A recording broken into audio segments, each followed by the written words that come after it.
రాహుల్ గాంధీ గారిని తీసుకుపోయి ఆయనను ముక్కులంతా రక్తం అంతా వెళ్ళేటట్టు ఎందుకు కొట్టాలి గుంజుకుపోవాల్సి వచ్చింది. పోలీసు డిపార్ట్మెంట్ వాళ్ళంతా పోయి తలకాయలు పలకొట్టడము, కాలు చేయలేరు కొట్టేటట్టు చేయడం. మంది ఓట్లు వేసిన వ్యక్తి నువ్వు పేపర్ లీక్ అయ్యి ఇంతమంది చనిపోతుంటే మరి నువ్వెందుకు? ఆక్రోచ్ పార్టీ ఏదైతుందో అది పెట్టినటువంటి ఉద్దేశము అది వాళ్ళ వ్యక్తిగతం, వాళ్ళ పర్సనల్. మొన్నటి విషయం మాత్రం ఢిల్లీలో జంతర్ మంతర్ దగ్గర జరిగినటువంటి నీట్ పేపర్ ఏదైతుందో అది లీకేజ్ వ్యవహారంలో వాళ్ళు చేస్తున్నారు.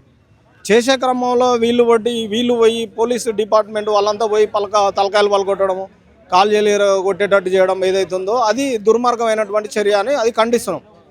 తర్వాత రాహుల్ గాంధీ గారిని తీసుకుపోయి ఆయనను ముక్కులంతా రక్తం అంతా వెళ్ళేటట్టు ఎందుకు కొట్టాలి గుంజుకుపోవాల్సి వచ్చింది.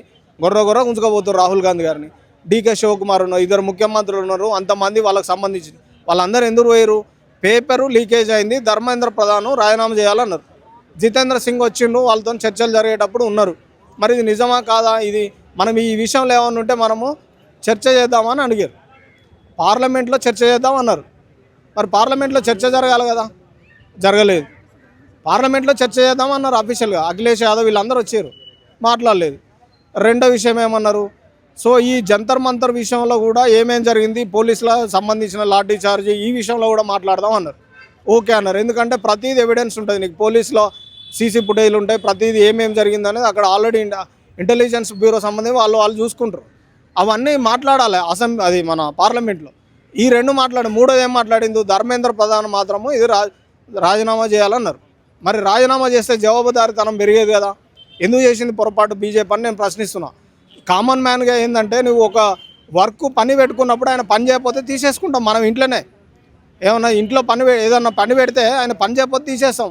మరి ఇంతమంది జవాబుదారీతనం ఉన్న వ్యక్తి, ఇంతమంది ఓట్లు వేసిన వ్యక్తి నువ్వు పేపర్ లీక్ అయ్యి ఇంతమంది చనిపోతుంటే మరి నువ్వెందుకు అడ్మినిస్ట్రేషన్లో ఉండని పోవాలని ప్రశ్నిస్తారు. ఆయన తప్పుకుంటే సంస్కరణలు వస్తాయి, కొత్త వాళ్ళు వస్తారు, ఏమైనా మార్పు వస్తాం చూద్దాం.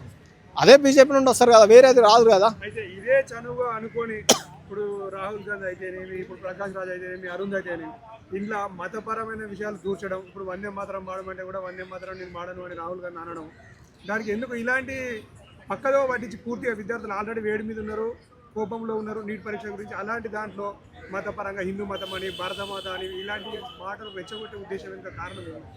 నేనేమంటున్నా అంటే మొన్న నీట్ పేపర్ విషయంలో మాత్రము నేను మాట్లాడుతున్నాను. మిగతాది అంటే జంతర్ మంత్రాలు ఏం జరిగింది, వాళ్ళు ఏమేమి మాట్లాడారు, స్పీచ్లు ఏదైతే ఉంటే అవి రికార్డింగ్ సంబంధించింది అవన్నీ అది డిజిటల్ ఫోరెన్సిక్ సంబంధించింది. వాళ్ళు ఎంక్వైరీ చేసి నిజంగా ఎవరైనా పొరపాటు చేస్తే అది దేశానికి వ్యతిరేకంగా చేస్తే ఎవరినైనా శిక్షించాలి. అది అందులో విషయంలో ఎవరు ఊరుకోరు. దేశ వ్యతిరేక కార్యక్రమాలు ఎవరు చేసినా శిక్షించాలి.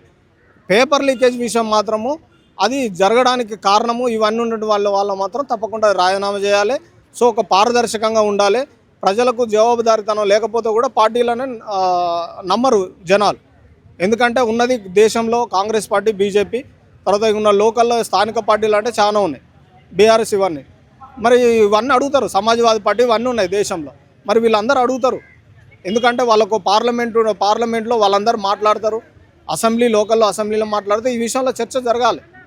ఎందుకంటే ప్రజలు ఇబ్బంది పడడానికి ఎందుకు ఇంకా మీరు వాళ్ళు పార్లమెంటు పరంగా కానీ అసెంబ్లీ పరంగా కానీ చర్చలు జరిపి దాని మీద చర్యలు తీసుకుంటే అందరూ స్వాగతిస్తారు. కానీ ఏదైతే పబ్లిక్ ప్లాట్ఫామ్ మీ రోడ్ల మీదకి వచ్చినప్పుడు ధర్నా చేసినప్పుడు దానిలో సంఘ విద్రోహ శక్తులు ఎవరైతే విద్యార్థుల పేరుతోటి అందులో దూరి దాన్ని సమస్యలు ఇంకా పెద్ద చేసే ప్రయత్నం చేస్తూ ఉన్నారు. దీన్ని ఎందుకు ప్రతిపక్షాలు దీన్ని దేశ సమస్యగా వాళ్ళు ఎందుకు తీసుకుపోతా ఉన్నారు?